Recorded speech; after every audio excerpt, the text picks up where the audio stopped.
भोले बाबा को आडंबर प्रिय नहीं है, दिखावा प्रिय नहीं है।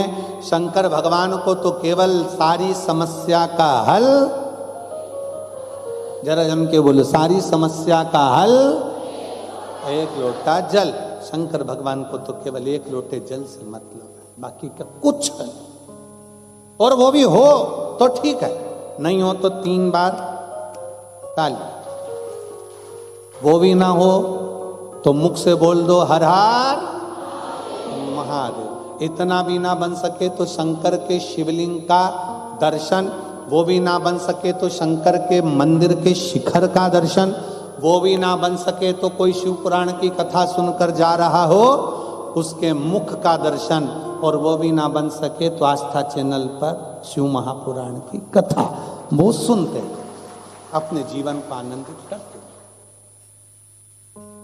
टीवी पर सुनने का मौका ना मिले तो मोबाइल पर सुनते रहो, और अपने भाव से और बाबा से प्रार्थना जरूर करो, बाबा से निवेदन कर जरूर करो कि तेरा ही दिया मैंने खाया पिया है, तेरा शुक्रिया है, तेरा शुक्रिया है, मुझे भोले बाबा ने बहुत दे दिया है, तेरा शुक्रिया है, तेरा शुक्रिया है। भगवान शंकर की स्तुति में लगो।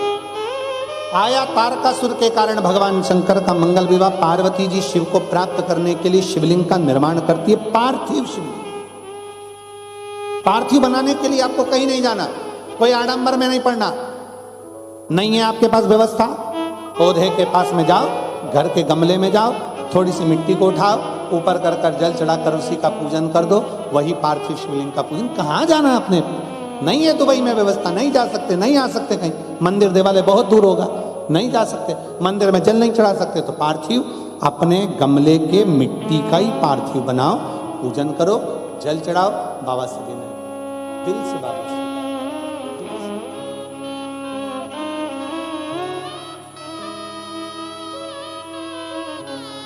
पार्वती जी ने वही पार्थिव का पूजन करा।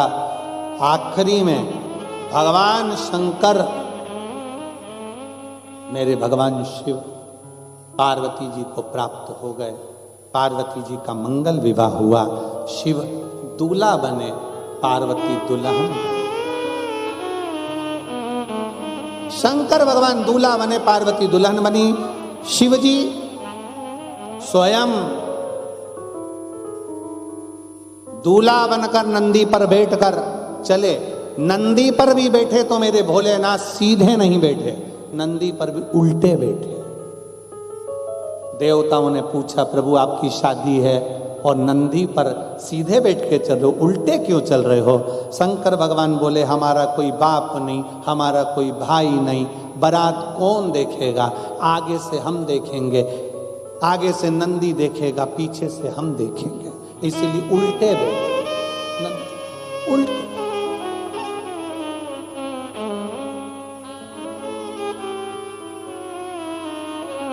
खूब समझाया माता पार्वती जी को, मैनावती ने खूब समझाया।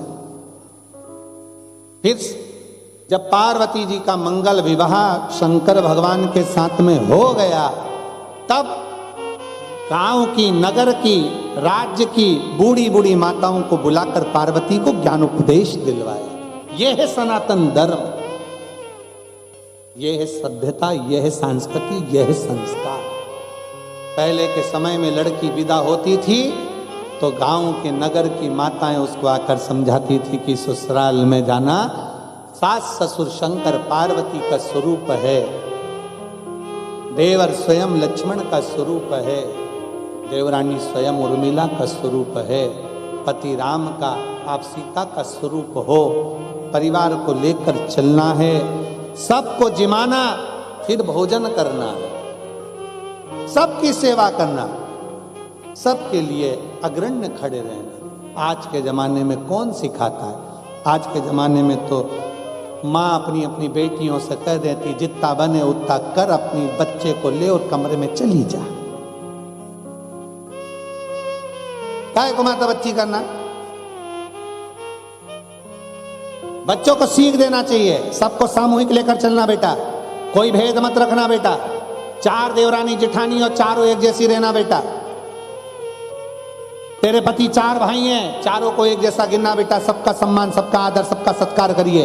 कोई कमजोर भी है लगे, हो सकता है तेरा पति ज्यादा कमाता हो और दूसरे का पति नहीं कमाता, ये मत सोचना कि मेरा ही पति कमाता, ना ना, हो सकता है किसके भाग्य का हमको खाने को मिल रहा, इसलिए सबको साथ कर चलना।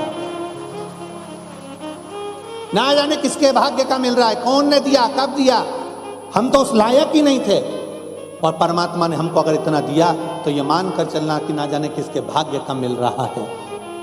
कभी नहीं सोचना कि मेरा पति ज्यादा कमाया, उसका नहीं कमाया, इसने कमाया, उसने ना कमाया, ना, सबको लेकर चलिए, सबको।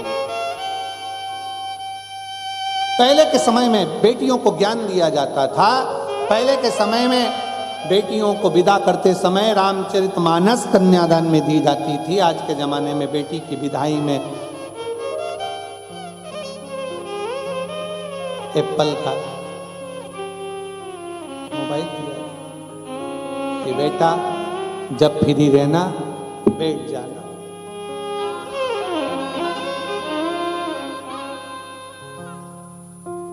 पहले बेटी को सिखाया जाता था अपने चेहरे की हंसी को, मुस्कुराहट को जाने मत देना।